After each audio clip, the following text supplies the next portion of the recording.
Hello, my internet friends. Today we're talking about 4 tips to make your art look more interesting, and we're getting right to it. So, tip number 1 is read the book Framed in Ink by Marcos Matou Mester. The end. That's the tweet, that's the video, that's it. I'll talk to y'all next week. Peace. Just kidding, but seriously, read this book. This book will change the way you think about the story you're telling in your art, depending on the composition you're creating.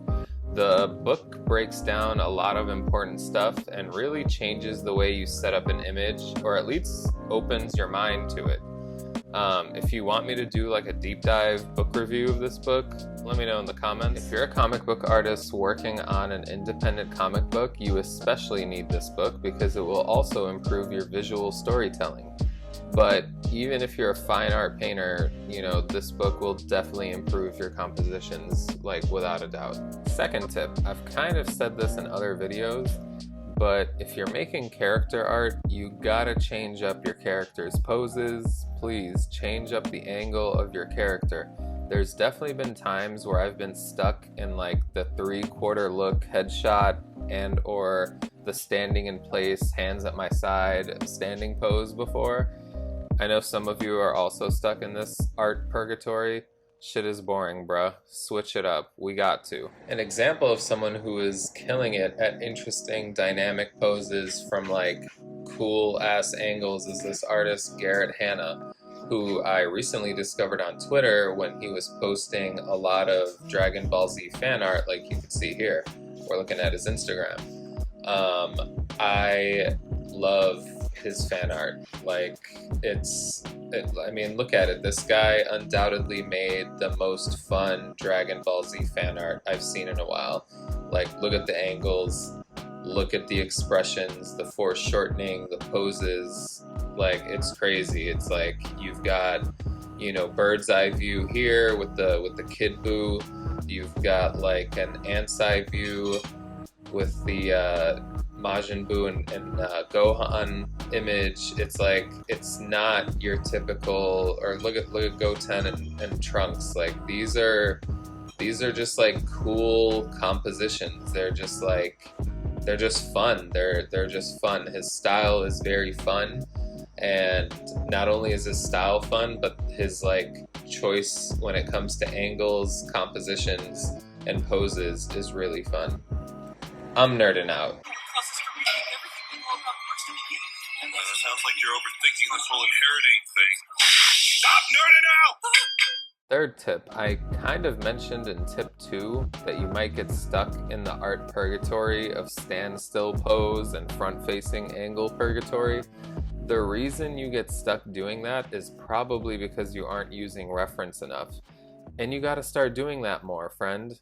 I had to tell myself this. It's not cheating. It will add to your creative mental storage locker.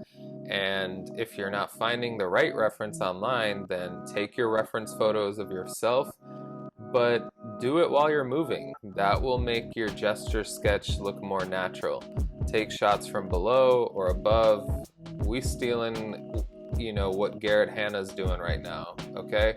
Because that shit will make you look interesting, or make your art look interesting. I kind of learned the hard way, just from for a while I felt like my stuff was kind of stagnant and it was getting kind of boring, and there's an artist that I really admire, and I was like, how does he always come up with these crazy shots and angles and poses? And I'm like, and I'm over here just freestyling like a standstill 3/4 face shot. And I asked him, and he was just like, a lot of research and a lot of reference. And I was like, duh, there's your answer. Why did you stop using reference? You thought you were too good for it? So we back using reference now, and it's great. It's really elevating, my artistry, I feel like. All right, the 4th and final tip, which I can apply more to my own work as well, is contrast. You never want your colors to be too subtle or too unsaturated. Make the darkest shadow as dark as it can be and light your character up with some dynamic lighting, bro. Make that shit feel like a movie poster. Trust me, it will stand out more, and contrast will make your character pop off the page. And sure, you know, you want your character to feel like they're part of the environment or the setting that you're painting them in, but you also want them to pop to make them the center of attention. At least if that's your goal. If your goal is the background to be the center of attention, then maybe you focus on those colors. But anywho, contrast is your friend. And if you're looking to improve on your dynamic lighting, or you don't even know where to start when it comes to lighting a character, I highly suggest checking out Mohammed Agbadi's channel. He has like 5 videos about dynamic lighting. Go do that after you finish this video. Internet friends, that's all I got this week. If you found these tips useful, let me know down below. So you made it all the way to the end again. See, I knew I was gonna see you again. I just knew it. Yo, I be playing way too much at the end of these. But if you made it this far, this is where I just say shout out to all my patrons on Patreon. If you haven't checked me out, oh, quick interruption by the cat. We're not cutting that out.